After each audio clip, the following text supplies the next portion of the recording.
प्यारे बच्चों, 10th exam के बाद बच्चे जो डिसाइड किए हैं कि वो कॉमर्स स्ट्रीम को चुनेंगे, तो कॉमर्स स्ट्रीम के अंदर जो सबसे मेन पेपर आपको 11th 12th के अंदर देखने को मिलता है उसका नाम है अकाउंटेंसी। तो जो बच्चे 11th 12th के अंदर कॉमर्स लेने की सोचे हैं उनका मेन पेपर का क्या नाम हो गया? अकाउंटेंसी। तो आज हम लोग जो टॉपिक डिस्कस करने जा रहे हैं वो है इंट्रोडक्शन टू अकाउंटिंग। आज हम लोग जो टॉपिक डिस्कस करने जा रहे हैं उसका क्या नाम है? इंट्रोडक्शन टू अकाउंटिंग, है ना। किसको कहते हैं अकाउंटिंग? अगर एक लाइन में इसका जवाब दिया जाए तो अकाउंटिंग कहेंगे लैंग्वेज ऑफ बिजनेस को। बिजनेस के लैंग्वेज को रिप्रेजेंट करता है कौन? अकाउंटिंग। तो सबसे पहले समझेंगे बिजनेस किसको कहेंगे, बिजनेस के ट्रांजैक्शंस किसको कहेंगे, एक एक चीज हमारे सामने आने वाला है। तो टॉपिक का क्या नाम है? Introduction to accounting. और अगर एक लाइन में बोला जाए अकाउंटिंग किसको कहेंगे, तो अकाउंटिंग क्या हो गया बोलो? ये लैंग्वेज ऑफ बिजनेस है, ये लैंग्वेज ऑफ बिजनेस है। ठीक है बच्चों, तो अकाउंटिंग जो है वो हमारा लैंग्वेज ऑफ बिजनेस है। इसको हम लोग आज डीपली समझेंगे। ओके बच्चों, तो चलो हम लोग समझते हैं। तो सबसे पहले हम लोग अगर देखें कि अकाउंटिंग कहेंगे किसको, तो एक लाइन में तो चलो बोल दिए लैंग्वेज ऑफ बिजनेस है, लेकिन और इसको डीपली समझना चाहें तो अकाउंटिंग जो है वो एक सिस्टमैटिक प्रोसेस है। अकाउंटिंग जो है वो एक सिस्टमैटिक प्रोसेस है। सिस्टमैटिक प्रोसेस है। किस चीज का सिस्टमैटिक प्रोसेस है? तो सबसे पहला चीज अगर आप लिखा देखें तो है आइडेंटिफाई करना, आइडेंटिफाइंग। किस चीज को आइडेंटिफाई करना? अकाउंटिंग के अंदर हम लोग जब अकाउंटिंग करना शुरू करते हैं तो किस चीज को आइडेंटिफाई करते हैं? ठीक है, कहता है आइडेंटिफाइंग करना। क्या लिखा इसमें? Recognising financial transactions, recognising financial transactions. चलो इसको हम लोग डीपली समझते हैं। तो हमने बोला अकाउंटिंग जो है वो लैंग्वेज ऑफ बिजनेस है। तो हम लोग जो बिजनेस करते हैं उसमें जो मोड ऑफ बिजनेस होता है, बिजनेस कई तरीके से किए जाते हैं। उसमें मेन जो है आपका पहला है सोल ट्रेडरशिप या सोल प्रोप्राइटरशिप। दूसरा जो है हमारा वो है पार्टनरशिप। और तीसरा जो हमारा है वो है कंपनी। ये सब बिजनेस करने के मोड हैं, बिजनेस करने के तरीके हैं।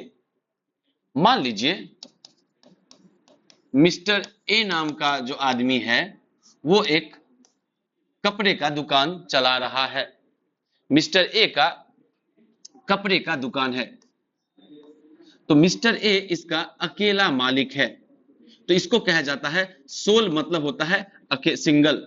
सोल मतलब हुआ, है ना, अकेला।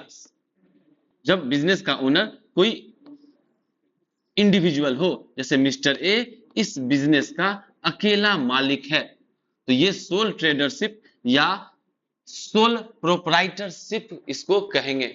तो मिस्टर ए क्या करते होंगे इस कपड़े के बिजनेस के अंदर? तो बिजनेस ट्रांजैक्शंस करते होंगे। क्या करते होंगे? बिजनेस ट्रांजैक्शंस करते होंगे। क्या बिजनेस ट्रांजैक्शंस करते होंगे? वो कपड़ा खरीदते होंगे, वो कपड़ा परचेज करते होंगे, वो कपड़ा सेल करते होंगे। वो अगर शॉप किराए पर लेके रखे हैं, दुकान किराए पे लेके रखे हैं, उसका रेंट देते होंगे। उनके दुकान में स्टाफ होते हैं तो उनका वो सैलरी देते हैं। कस्टमर को डिस्काउंट देते हैं। क्रेडिट उधार पे सामान बेचते हैं, उधार में ये किसी और से खरीदते हैं। ये सब बिजनेस के अंदर होता है।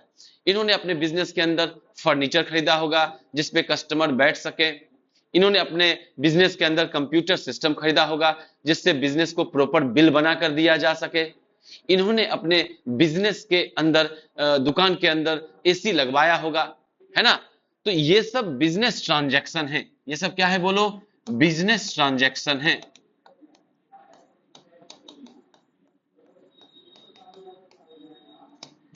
इन बिजनेस ट्रांजैक्शंस को हम लोग को आइडेंटिफाई करना होगा। तो सबसे पहला चीज क्या है कि कोई बिजनेस है तो ये ट्रांजैक्शन बिजनेस से जुड़ा है या नहीं, सबसे पहले इसको आइडेंटिफाई करना होगा। जैसे मान लो मिस्टर ए अपने घर का किराया देता है, घर का रेंट देता है, तो मिस्टर ए किराए के मकान में रह रहा है और वो उसके लिए रेंट दे रहा है। तो क्या ये बिजनेस ट्रांजैक्शन है? तो नहीं, ये बिजनेस ट्रांजैक्शन नहीं है। बिजनेस ट्रांजैक्शन किसको कहेंगे? जो बिजनेस से रिलेटेड हो। जैसे बिजनेस के लिए हम बिजनेस के जगह के लिए रेंट दे रहे हैं, ये बिजनेस ट्रांजैक्शन है। हम बिजनेस के अंदर सामान खरीद रहे हैं, सामान बेच रहे हैं, ये बिजनेस ट्रांजैक्शन है। ये घर के लिए मान लो राशन खरीदते हैं, क्या ये बिजनेस ट्रांजैक्शन है? नहीं, ये बिजनेस ट्रांजैक्शन नहीं है। लेकिन अगर बिजनेस के अंदर वो सामान खरीदते हैं, बिजनेस के अंदर वो सामान बेचते हैं, तो बिल्कुल वो बिजनेस ट्रांजैक्शन कहलाएगा। बिजनेस के अंदर वो फर्नीचर खरीदते हैं, अपने दुकान में उनके कस्टमर सही से बैठ सके उसके लिए वो चेयर है ना, सोफा, ये सब लगवाते हैं। तो क्या ये बिजनेस ट्रांजैक्शन है? बिल्कुल, ये रिलेटेड है आपके बिजनेस से। तो अगर आप बिजनेस के अंदर फर्नीचर खरीदते हैं, अगर आप बिजनेस के अंदर फर्नीचर खरीदते हैं, तो बिल्कुल ये बिजनेस ट्रांजैक्शन है। लेकिन उन्होंने अपने घर के लिए सोफा खरीदा है, अपने घर के लिए फर्नीचर खरीदा है, क्या ये बिजनेस ट्रांजैक्शन है? ये बिजनेस ट्रांजैक्शन नहीं है। तो अकाउंटिंग के अंदर जो कि एक सिस्टमैटिक प्रोसेस है, तो सबसे पहले क्या आता है? सिस्टमैटिक प्रोसेस में क्या हो गया? स्टेप्स हो जाएंगे। तो सबसे पहला स्टेप्स क्या है? स्टेप क्या है? सबसे पहला स्टेप है कि ट्रांजैक्शंस को आइडेंटिफाई कीजिए। आइडेंटिफाई कीजिए ये ट्रांजैक्शंस बिजनेस से रिलेटेड हैं या बिजनेस से रिलेटेड नहीं हैं। क्योंकि क्योंकि हम लोग जो अकाउंटिंग करते हैं उसमें सिर्फ और सिर्फ बिजनेस से रिलेटेड ट्रांजैक्शंस को रिकॉर्ड करते हैं। क्यों बिजनेस से जुड़े ट्रांजैक्शन को रिकॉर्ड करते हैं? भाई, आप जो अकाउंटिंग कर रहे हो उसका मेन मकसद जो है वो बिजनेस का परफॉर्मेंस मेजर करना, ये देखना कि हमारा जो ये बिजनेस है वो प्रॉफिट कर रहा है या लॉस कर रहा है। मिस्टर ए जानना चाहेंगे ना कि उनका ये जो कपड़े का दुकान है उससे ये अपने बिजनेस के अंदर जो ये सालों भर बिजनेस किए हैं उसके अंदर ये प्रॉफिट किए हैं, लॉस किए हैं, है ना, अपने बिजनेस का परफॉर्मेंस जानना चाहेंगे। तो अगर ये अपना पर्सनल ट्रांजैक्शन भी क्या करेंगे? अगर रिकॉर्ड करने लगेंगे तो फिर वो मिक्स हो जाएगा। तो हम लोग जब अकाउंटिंग करते हैं तो सिर्फ और सिर्फ बिजनेस के ट्रांजैक्शंस को रिकॉर्ड करना शुरू करते हैं। तो पहले आइडेंटिफाई करना पड़ेगा, है ना, कि कौन सा ट्रांजैक्शन बिजनेस से रिलेटेड है या बिजनेस से रिलेटेड नहीं है। जैसे हम क्या बोले, अपने बिजनेस के लिए, बिजनेस के जगह के लिए ये रेंट दे रहे हैं, बिल्कुल ये बिजनेस ट्रांजैक्शन है। लेकिन ये अगर घर का रेंट दे रहे हैं तो ये बिजनेस ट्रांजैक्शन नहीं है। इन्होंने दुकान के लिए फर्नीचर खरीदा है, शॉप के लिए फर्नीचर खरीदा है, ये एक बिजनेस ट्रांजैक्शन है। अगर हम बात करें इन्होंने घर के लिए फर्नीचर खरीदा तो ये बिजनेस ट्रांजैक्शन नहीं है। तो अकाउंटिंग जो है वो एक सिस्टमैटिक प्रोसेस है। उस प्रोसेस में सबसे पहला जो स्टेप है वो है क्या? ट्रांजैक्शन को क्या करना? बोलो बाबू, आइडेंटिफाई करना। ट्रांजैक्शन को आइडेंटिफाई करना, ये रिकॉग्नाइज करना कि ये एक फाइनेंशियल ट्रांजैक्शन है और ये एक बिजनेस ट्रांजैक्शन है ना, बिजनेस से रिलेटेड ट्रांजैक्शन है। ये क्या है? बोलो, बिजनेस ट्रांजैक्शन होना चाहिए। ठीक है, तो पहला स्टेप क्या है? आइडेंटिफाई करना उन ट्रांजैक्शंस को जो रिलेट करता हो हमारे बिजनेस से। ओके, दूसरा जो हमारा है, अब आइडेंटिफाई कर लिए एक बार ट्रांजैक्शन कि हाँ ये बिजनेस ट्रांजैक्शन है, उसको क्या करेंगे? अब रिकॉर्ड करेंगे।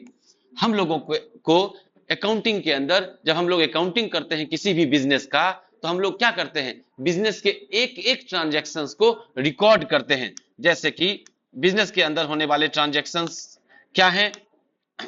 बिजनेस के अंदर होने वाले ट्रांजैक्शंस हैं जैसे बिजनेस के लिए, दुकान के लिए, शॉप के लिए रेंट देना, बिजनेस के लिए फर्नीचर खरीदना, बिजनेस में जो सामान खरीदते बेचते हैं उसको खरीदना। जैसे ये कपड़े का बिजनेस कर रहा है मिस्टर ए, तो कपड़ा खरीदना, कपड़ा बेचना, सामान क्रेडिट पर, उधार पर बेचना, उधार पर खरीदना, है ना। इलेक्ट्रॉनिक आइटम, एसी, कंप्यूटर, ये सब बिजनेस के अंदर खरीदा जाता है।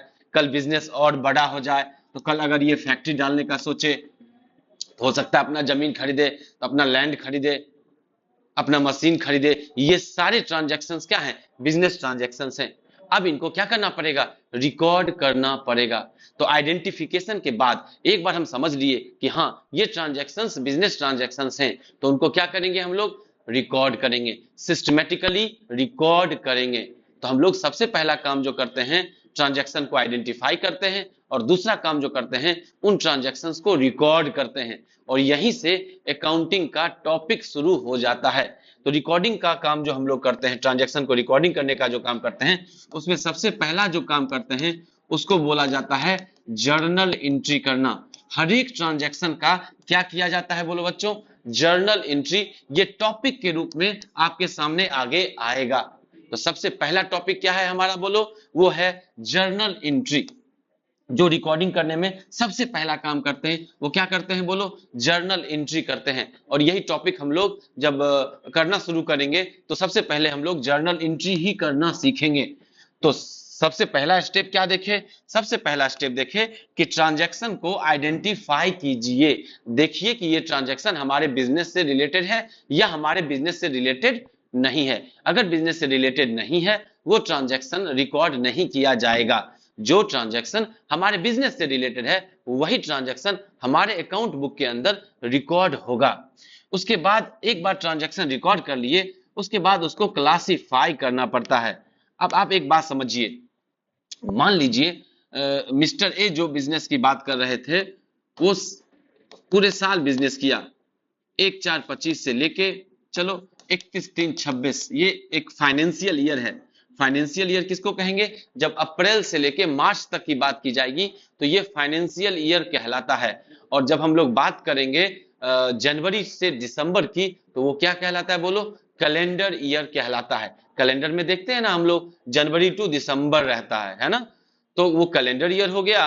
और जब अप्रैल से लेके मार्च तक बात की जाती है तो वो क्या हो गया हमारा? वो हो गया हमारा फाइनेंशियल ईयर। ओके जी, तो ये हमारा क्या है बोलो? ये हमारा फाइनेंशियल ईयर की बात कर रहे हैं। मान लो मिस्टर ए जो है वो सालों भर बिजनेस किया है, तो साल के अंदर वो कई बार गुड्स खरीदा होगा। मतलब जो सामान का बिजनेस करता है उसको ना गुड्स बोला जाता है। मान लो मिस्टर ए कपड़े का बिजनेस कर रहा है, तो मिस्टर ए के लिए कपड़ा क्या हो गया? गुड्स हो गया। ओके, जैसे मिस्टर बी मान लो इलेक्ट्रॉनिक आइटम्स का बिजनेस कर रहा है, तो उसके लिए इलेक्ट्रॉनिक आइटम्स क्या हो गए? गुड्स हो गए। कोई मोबाइल खरीदने बेचने का दुकान, मोबाइल का दुकान चलाता है, तो उसके लिए मोबाइल क्या हो गया? गुड्स हो गया। कोई कुर्सी टेबल बेचने का बिजनेस करता है तो उसके लिए फर्नीचर क्या हो गया? गुड्स हो गया। तो हम जो बात कर रहे हैं, मिस्टर ए की बात कर रहे हैं जिसका कपड़े का बिजनेस है। तो मिस्टर ए क्या करते होंगे? साल भर में कई बार कपड़ा खरीदे होंगे, मतलब गुड्स खरीदे होंगे, कई बार गुड्स बेचे होंगे, दुकान का रेंट दिए होंगे, स्टाफ जो भी है उनको सैलरी दिए होंगे, वो दुकान के लिए इलेक्ट्रिसिटी चार्ज दिए होंगे, वो दुकान के लिए टेलीफोन चार्ज दिए होंगे, और ये ऐसा कई बार किए होंगे। कस्टमर को क्या दिए होंगे? डिस्काउंट खरीद दिए होंगे। दुकान के अंदर क्या खरीदे होंगे? ये फर्नीचर खरीदे होंगे, है ना? कल बिजनेस अगर बड़ा हो जाए तो बिजनेस के अंदर हो सकता है ये अपना फैक्ट्री डालने के लिए जमीन खरीदे हो, है ना? उस पे बिल्डिंग बनाए हो या बिल्डिंग खरीदे हो। बोलो हाँ या ना? बिजनेस के अंदर लोग क्या करते हैं? मशीन्स खरीदते हैं। इस तरह के कई कई ट्रांजैक्शंस, कई हजारों ट्रांजैक्शंस आपको देखने को मिलता है। अरे छोटे बिजनेस में अगर बात करें तो थाउजेंड ट्रांजैक्शंस आपको देखने को मिल जाएंगे, और बड़े बिजनेस की बात करें, अगर कंपनी की बात करें तो उनका तो डेली का 1000 ट्रांजैक्शंस होगा। उन 1000 ट्रांजैक्शंस को, उन कई हजार लाखों ट्रांजैक्शन को पहले क्या करेंगे हम लोग? रिकॉर्ड करेंगे। रिकॉर्ड करने में जो सबसे पहला हम बोले टॉपिक का नाम क्या है? वो जर्नल एंट्री। हम रिकॉर्ड कर लिए। अब रिकॉर्ड करने के बाद उसको क्लासिफाई करेंगे। क्या करेंगे बोलो बाबू? क्लासिफाई करेंगे। जैसे आप साल भर में कई बार गुड्स खरीदते हो, तो आप ना परचेज का अकाउंट बनाते हो। क्या करते हो बोलो? परचेजेज अकाउंट बनाते हो। आप सेल्स का अकाउंट बनाते हो, क्योंकि रिकॉर्डिंग में आप क्या करते हो? डेट वाइज जो भी ट्रांजैक्शन हुआ उसका रिकॉर्डिंग करते हो, माने उसका जर्नल एंट्री करते हो, जो करना हम लोग सीखेंगे आगे। उसके बाद जब हम जर्नल एंट्री कर लेते हैं तो उसके बाद हम लोग उसको क्या करते हैं? क्लासिफाइंग करते हैं। तो जो हम अकाउंट बनाना शुरू करते हैं, एक एक अकाउंट्स का, जैसे जो भी ट्रांजैक्शन में आया, जैसे जब भी गुड्स खरीदेंगे ट्रांजैक्शन में परचेज आता है, जब भी गुड्स बेचेंगे ट्रांजैक्शन में सेल आता है, जब भी फर्नीचर खरीदेंगे ट्रांजैक्शन में फर्नीचर आएगा, जब भी हम लोग रेंट देंगे ट्रांजैक्शन में रेंट आएगा। तो हम लोग क्या करते हैं, हर एक का अलग अलग अकाउंट बनाना शुरू करते हैं। तो वही क्या कहलाएगा बोलो, क्लासिफाई करना, है ना। हम लोग परचेज जितना साल भर में किए वो परचेज अकाउंट में आ जाएगा, साल भर में जितना सेल्स किए वो एक जगह सेल्स में आ जाएगा। तब तो आगे का काम करना आसान होगा ना, सबको एक जगह लाना पड़ेगा ना। तो परचेज का सारा परचेज अकाउंट में, सेल सारा सेल्स अकाउंट में, कैश से जितने भी जुड़े ट्रांजैक्शन से, मान लो सामान खरीदे हैं कैश में तो वो कैश के अकाउंट भी बनाए जाएंगे। मान लो अगर हम चेक के थ्रू ट्रांजैक्शन कर रहे हैं वो बैंक में आ जाएंगे। हमने साल में कई बार रेंट दिया तो सारे जो भी रेंट वगैरह का ट्रांजैक्शन है उसको एक जगह लाएंगे, रेंट। ये सब जो कहलाएगा, ये अगला टॉपिक है जर्नल के बाद, वो है लेजर। तो बच्चों ध्यान से समझो, हम लोग ट्रांजैक्शन को पहले तो आइडेंटिफाई किए कि हाँ ये बिजनेस ट्रांजैक्शन है, उसके बाद वहां से हम लोग रिकॉर्डिंग करना शुरू किए। रिकॉर्डिंग में जो सबसे पहला काम करते हैं वो है हमारा जर्नल एंट्री। रिकॉर्डिंग में सबसे पहला काम क्या होता है बोलो बाबू, जर्नल एंट्री होता है। उसके बाद अगला काम जो होता है वो होता है क्लासिफाई करना, क्लासिफाई करना। तो क्लासिफिकेशन के अंदर जो हम लोग काम करते हैं, क्या करते हैं बोलो, उस टॉपिक को क्या बोलते हैं, लेजर। जहां पे हम लोग सेपरेट हर एक ट्रांजैक्शन में आने वाले अकाउंट्स को बनाना शुरू करते हैं, उसका लेजर बनाना शुरू करते हैं। जैसे परचेज अकाउंट का लेजर बनाते हैं, सेल्स अकाउंट का लेजर बनाते हैं, कैश का लेजर बनाते हैं, बैंक का लेजर बनाते हैं, रेंट का लेजर बनाते हैं। इस तरह से हम लोग एक एक अकाउंट्स का लेजर क्रिएट करते हैं। यही क्या कहलाता है बोलो बाबू, क्लासिफिकेशन, जो हम लोग आगे पढ़ेंगे। अभी तो हम लोग सिर्फ टॉपिक का नाम जान रहे हैं, है ना। तो सबसे पहले ट्रांजैक्शन आइडेंटिफाई करना कि हाँ ये बिजनेस ट्रांजैक्शन है या नहीं है। दूसरा, उसके बाद उसको रिकॉर्डिंग करना। रिकॉर्डिंग करने में सबसे पहला काम क्या है, journalising transaction in book. Accounts का बुक बनाया जाता है, अकाउंट्स का रजिस्टर बनाया जाता है, उसके अंदर हम लोग सबसे पहले जर्नल करते हैं। उसके बाद क्लासिफाई करना, जिसके बारे में हम लोग चर्चा किए, तो उसको लेजर कहते हैं, है ना। उसके बाद फिर हम लोग आगे बढ़ेंगे। अब एक बार जब हम लोग क्लासिफाई कर लिए तो अब समराइजिंग करेंगे, सबको एक जगह इकट्ठा करेंगे। समराइजिंग से मतलब क्या हुआ, सबको एक जगह हम लोग क्या करेंगे बोलो, इकट्ठा करेंगे।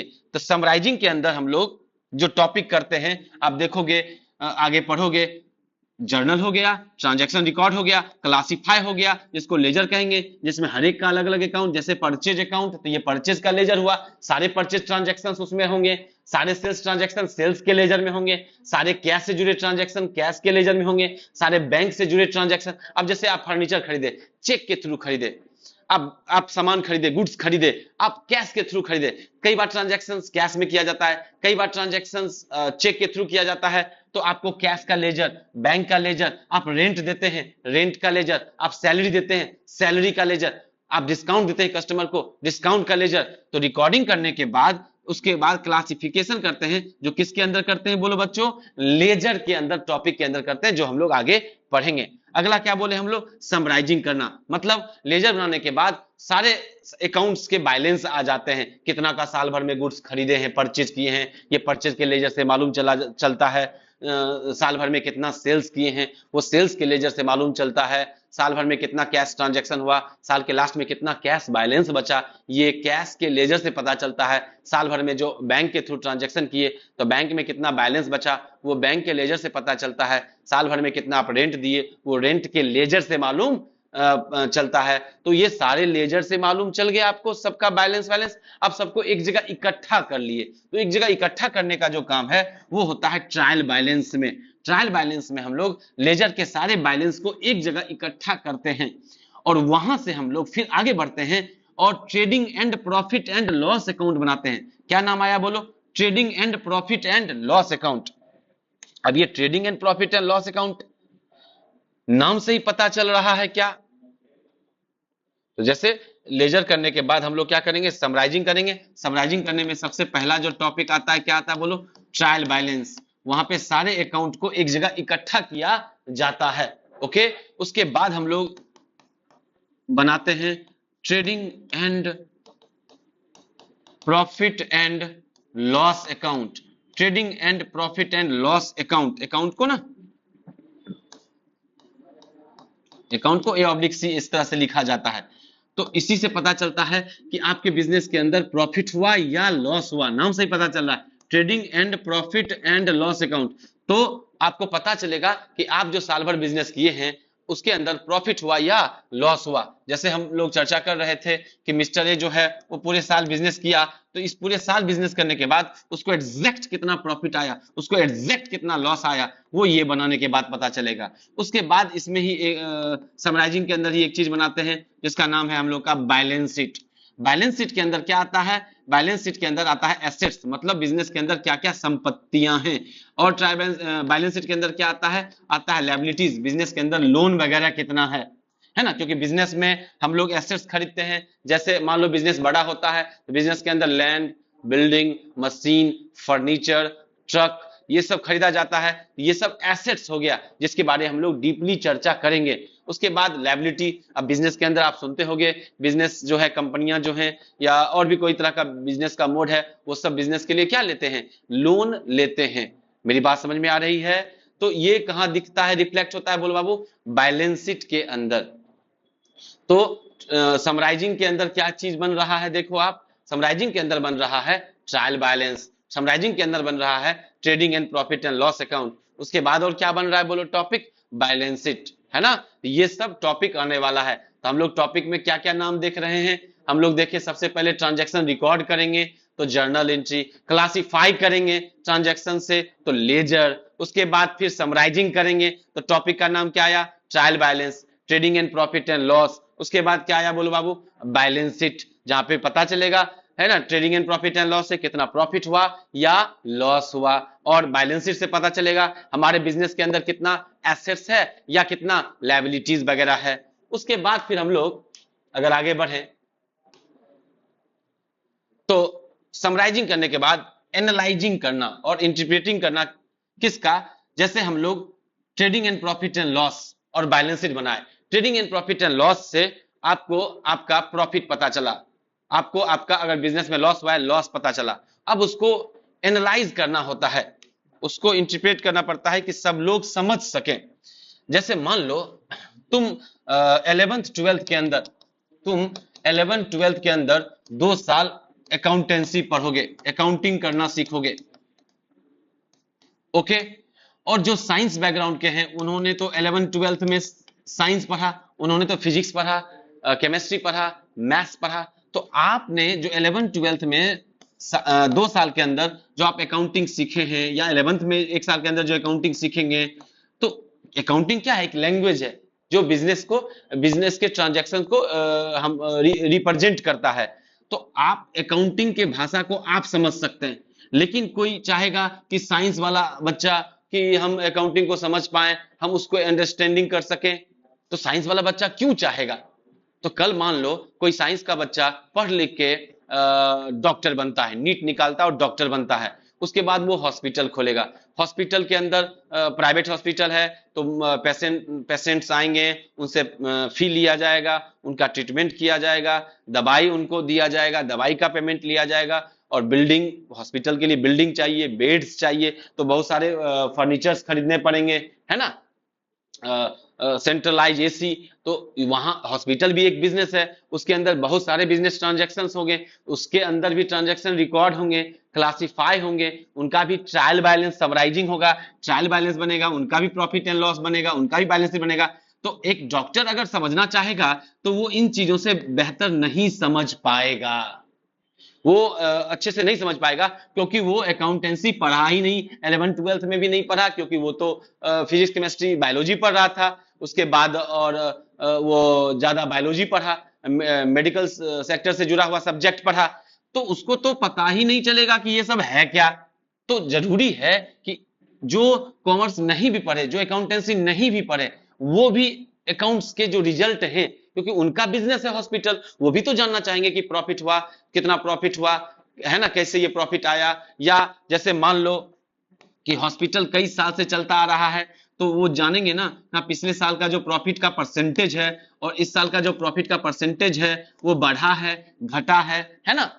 तो जो फाइनेंशियल हम लोग जो बनाते हैं trading and profit and loss account mainly रूप से, और बैलेंस शीट, उसको सिंप्लीफाई करना, उसको एनालाइज करना, जिससे उससे जो डेटा निकलेगा ना उसको सब लोग समझ सके, आम लोग भी समझ सके।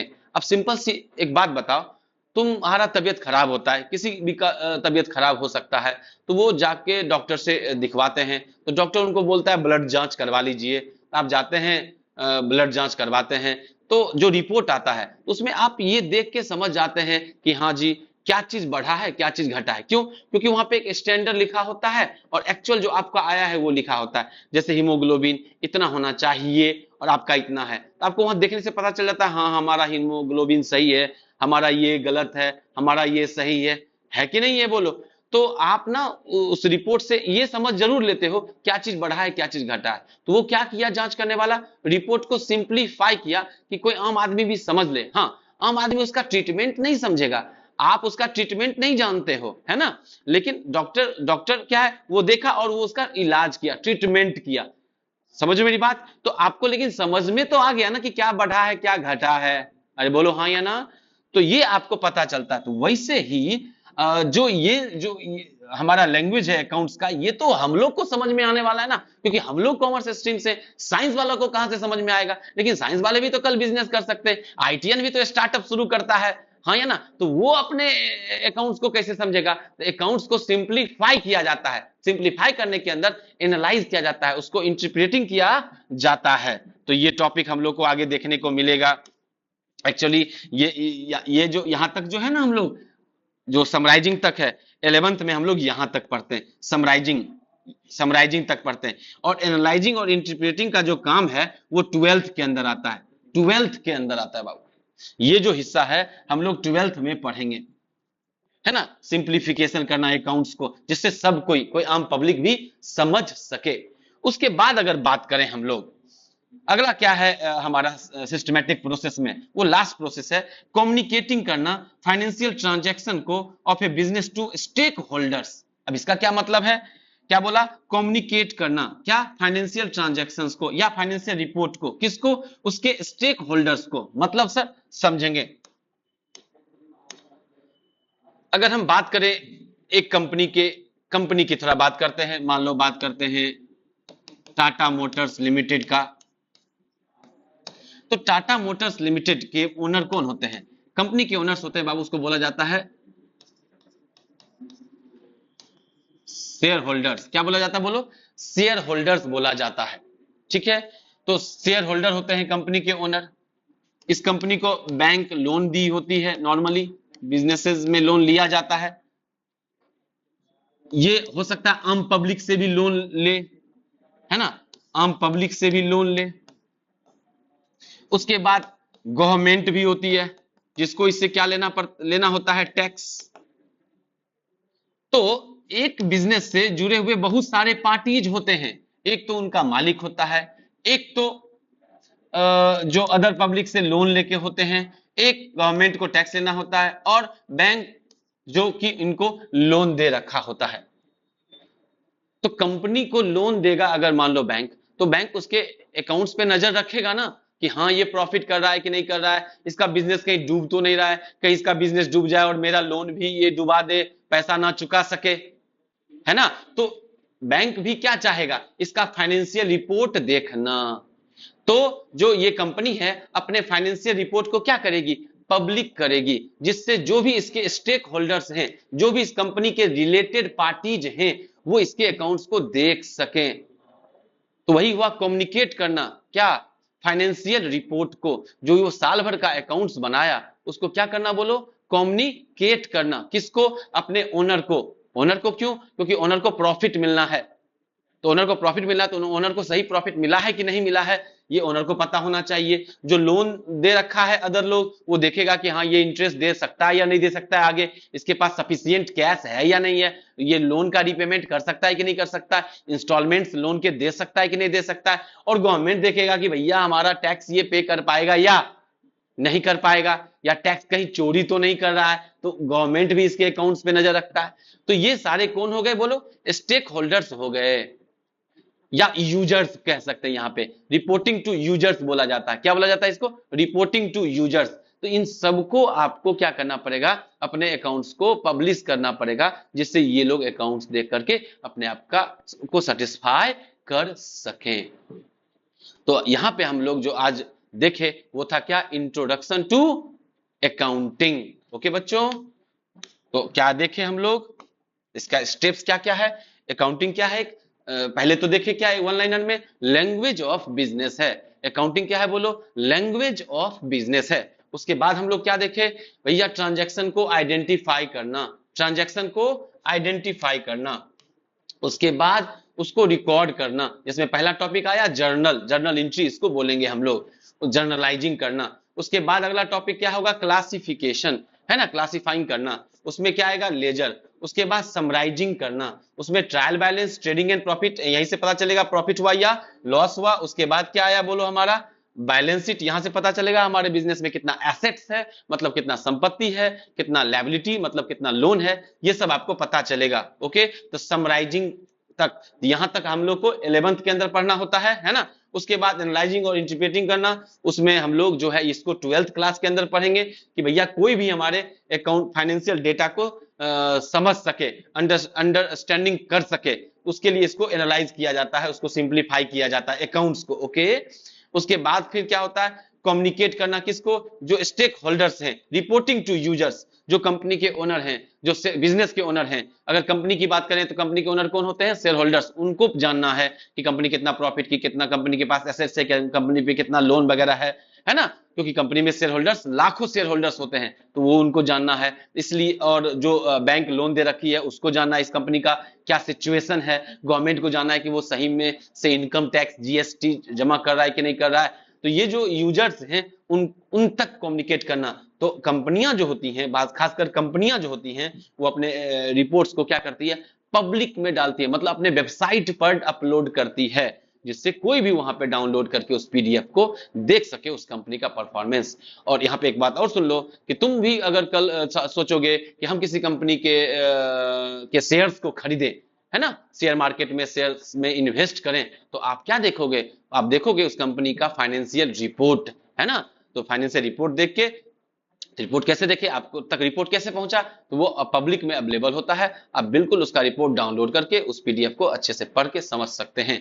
और एनालाइजिंग के थ्रू, इंटरप्रेटिंग के थ्रू उसको आसान और सिंप्लीफाई किया जाता है, जिससे कोई भी समझ सके, क्योंकि इन्वेस्टर तो साइंस बैकग्राउंड का भी हो सकता है, आर्ट्स बैकग्राउंड का भी हो सकता है, वो कैसे समझेगा कंपनी का स्थिति क्या है। चलो आप तो कॉमर्स बैकग्राउंड को हो, आप तो अकाउंटेंसी पढ़ोगे 11 12 और आगे सीए सीएमए सब करोगे, वहां भी आएगा, है ना। जो लोग नहीं करेंगे, जो लोग इस सब्जेक्ट से जुड़े हुए नहीं, उनको कैसे पता चलेगा। तो एनालाइजिंग और इंटरप्रेटिंग के अंदर इसको आसान किया जाता है, जिससे सब लोग समझ सके। जो डॉक्टर का रिपोर्ट वाला एग्जांपल दिए ना, उसको दिमाग में आप रख सकते हो, ये सिंप्लीफाई करना, जिससे कोई भी समझ सके।